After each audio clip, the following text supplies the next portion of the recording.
Assalamualaikum warahmatullahi wabarakatuh. Pada pertemuan pertama ini, saya akan menyampaikan tentang pedoman umum penyusunan karya ilmiah terapan BP3IP.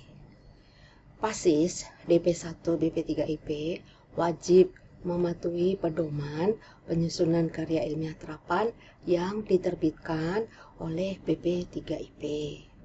Di dalam pedoman ada tujuan. Pertama, memberikan panduan kepada Pasis Diklat Pelaut tingkat 1 BP3IP bidang keahlian notika dan teknika dalam menyusun karya ilmiah terapan. Kemudian, untuk menjamin Pasis akan mampu menuangkan pikiran, pendapatnya dalam bentuk karya ilmiah terapan yang sistematis dan dapat dipertanggungjawabkan.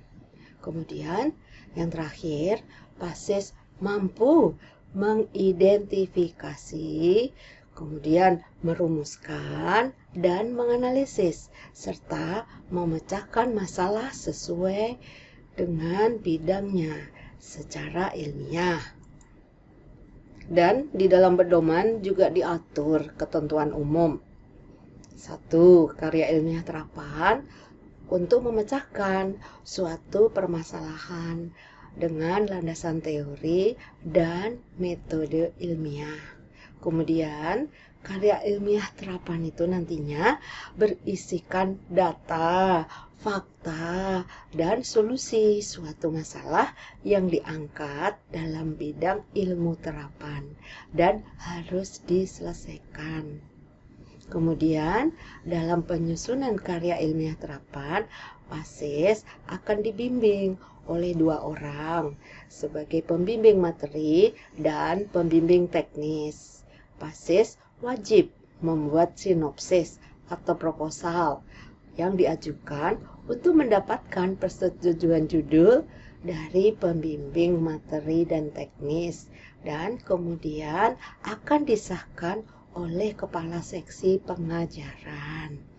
Setelah selesai penyusunan karya ilmiah terapan, akan dilakukan pengujian, di mana nanti Pasis akan diuji oleh 3 orang penguji, yaitu 1 sebagai ketua, kemudian sekretaris, dan anggota.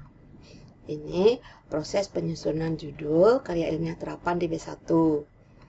Nanti bidang penyelenggaraan akan menerbitkan surat nama-nama pembimbing, dan di sana akan terdapat kriteria judul, di mana mengacu pada AIMO Model Course 701 untuk Nautika dan AIMO Model Course 702 untuk Teknika. Nah, Pasis memilih topik ya yang akan dibahas untuk dijadikan judul karya ilmiah terapan. Jadi ada kriteria nih bikin judul sesuai dengan topik yang ditetapkan oleh bidang penyelenggaraan. Kemudian harus menggambarkan seluruh isi tulisan secara ilmiah dan tentunya sesuai minat dan kemampuan penulis. Isinya singkat, padat, dan jelas. Lokus adalah nama kapal penulis pada saat on board, atau kalau misalnya berasal dari lembaga atau institusi, maka nama kantor itu dapat dipilih sebagai lokus. Nah, setelah membuat sinopsis, diajukanlah judul itu kepada kedua pembimbing. Ini merupakan proses penyusunan karya ilmiah terapan. Jadi di sini pada saat Pasis telah mendapatkan nama pembimbing, maka Pasis harus segera mengajukan usulan judul, yaitu 2 judul dan disertai sinopsis. Nanti diajukannya kepada pembimbing materi dan teknis. Setelah disetujui, maka akan dilaporkan kepada seksi pengajaran. Kemudian Pasis melakukan proses penyusunan karya ilmiah terapan ini sekurang-kurangnya atau minimal bimbingan itu ada 5 kali pertemuan dengan kedua pembimbing. Kemudian pada saat batas waktu penulisan karya ilmiah telah selesai, maka PASIS wajib menyerahkan kepada seksi pengajaran. Namun, harus terlebih dahulu mendapat tanda tangan para pembimbing, disertai dengan formulir bimbingan. Selanjutnya, PASIS akan mengikuti ujian karya ilmiah terapan. Dan disitulah selesai ujian, PASIS wajib memperbaiki karya ilmiah terapan sesuai dengan arahan tim penguji. Selanjutnya, PASIS setelah mendapat pengesahan daripada tim penguji, nanti akan mendapat pengesahan dari kepala bidang penyelenggaraan. Nah, kemudian dijilid dan proses penyusunan karya ilmiah terapan selesai. Ini merupakan garis besar sistematika karya ilmiah terapan Diklat Pelaut tingkat 1 PP3IP. Jadi, dalam karya ilmiah terapan itu secara garis besar terdiri dari 3 bagian, yaitu bagian awal, bagian isi, bagian akhir. Bagian awal terdiri dari halaman judul, persetujuan, pengesahan, kata pengantar, daftar isi, tabel, gambar, dan daftar lampiran. Format dan contohnya terdapat di dalam buku pedoman. Kemudian bagian isi terdiri dari 5 bab, yaitu bab 1 sampai dengan bab 5. Inilah yang disebut sistematika penulisan karya ilmiah terapan. Dan format serta contohnya terdapat di dalam buku pedoman. Bagian akhir yaitu daftar pustaka, lampiran, penjelasan istilah, daftar singkatan dan simbol. Ini juga terdapat di dalam pedoman. Nah, di dalam penulisan ada aturan.